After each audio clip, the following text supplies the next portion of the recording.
Un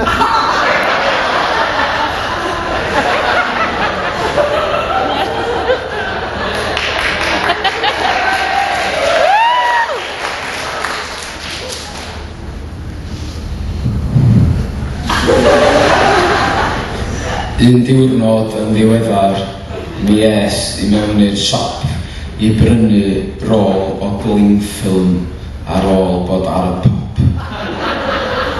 Dwi'm yn hoff o unrhyw glingffilm, mae'n achosi lot o stress. Pan fydda i'n iwsio fo bob tro, mae'n mynd yn fes.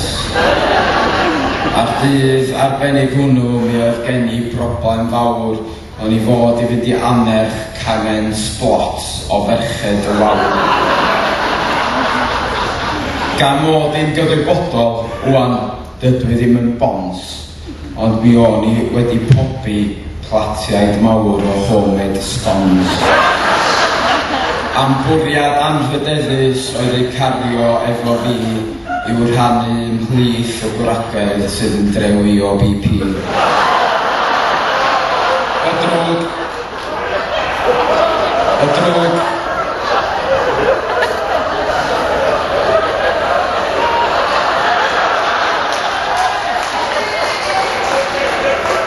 Y drwg, doedd gen i'n clingffilm i'w gorchuddio ar y plat.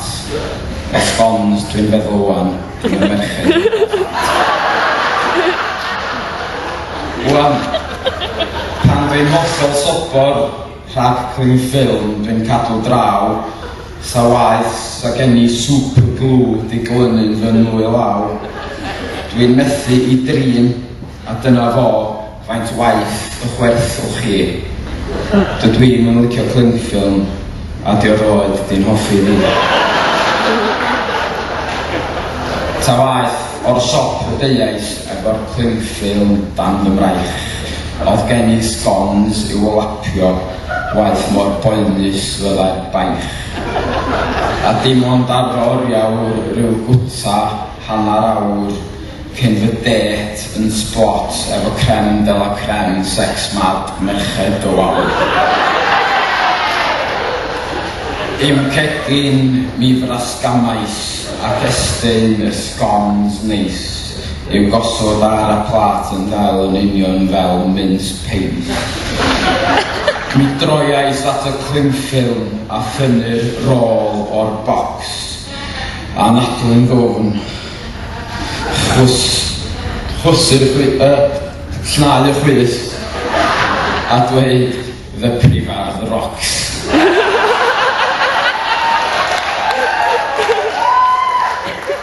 Gafeilais yn yr holyn dechrau pilio'n ar y deg a chyn go hir oedd gen I 4 modfadd chwarae teg. Oedd hyn yn mynd yn hwylus cyn pen dim oedd gen I sgwar I gyfro'r plat o scones yn braf a dipyn bach yn sbar. Ond wedyn y drychineb, gwneud hyn ellith unrhyw lob, torri'r sgwaryn hardd yn rhydd sy'n dipyn mwy o job. Yn ffrinciad roedd y cyfan yn ddiawl o lanast mawr, yn crincled fel bydd wyneb un o ferched gorau'r wawr. Dechreuais fynd I banics, a dwi'n addo wir I ddiw, mi ddoth y blydi clingffilm dwl rhyw ffordd o farw'n fyw. Mi lapiodd ac mi sticiodd rownd fy mreichiau diar mi, ac yna hunllef arall, mi ddaeth ysfa am BP. A phan mae dyn am biso, clingffilm wars neu ddim, rhaid yn elu am y bwlen wen a hynny'n eitha chwyn. Drwg oedd pan nes I hynny, daeth y clingffilm ar fo. Y plastig clir tryloiw isio bod yn toilet roll. Ac wedyn pan agorais I fy malwg roedd y diawl di creu rhyw hamog dan fy mols a chyn pen dim roedd cawl o hylif drewsyd melyn yn arnofio ynddo fo. Ni allwn symud gewyn, dim ond llefyn drist, oh no. Roedd y scones ar fwrdd y gegin, mi o'n innau cydiw not, yn dychmygu siom a greol y merched y wawr yn sgwat. Arhosais yno am oriau yn allyncais i fy mrhaid. Ac wedyn ty hanner nos symudais, nid oes rhaid disgrifio be ddigwyddodd i fadlais ar y teils, a'r clingffilm wedi mhlymu i lawr, a fi'n ofn cael peils. Mi sgrechiais ac mi wyddais tan tua handi dau, trwy lwc dath dyn drws nesa efo chainsaw i'n rhyddhau.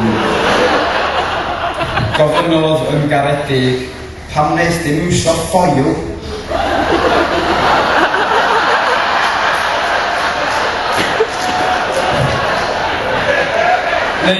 Neu roed y scones mewn tyn y twat fel pawb o'r hoi po hoi. Ni wyddwn sut i'w ateb, ond diolchais yn reit glen cyn baglu dros y clingffilm llaeth a landio ar fy nglen. Nye. Fy hen gymryd o ganwyl a ddiflasodd ar fy lol a'r rholyn plastig bellach wedi lapio rownd fy mol. Mi o'n i'n ymdebygu i ryw fymi ar fy ngwyr, nid mewn cadachau gwynion, ond mewn plastig niwsans clir.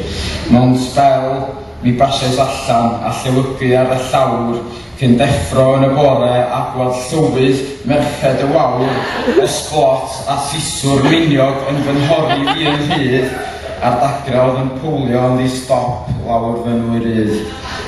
Be iawn ydych chi'n dad yma, mi holais yn reit ddoeth, cyn sylwi yn frawychus fy mod i'n hollol moeth. Y clingffilm rwng fy wili oedd fel cocktail sausage bach. A hitha'r llywydd tirion yn cael o fawr o strach, cyn sbio yn dosturiol a holi pam gwneud scones. Os wyt ti'n gofyn i mi wyt ti'n bloody pons.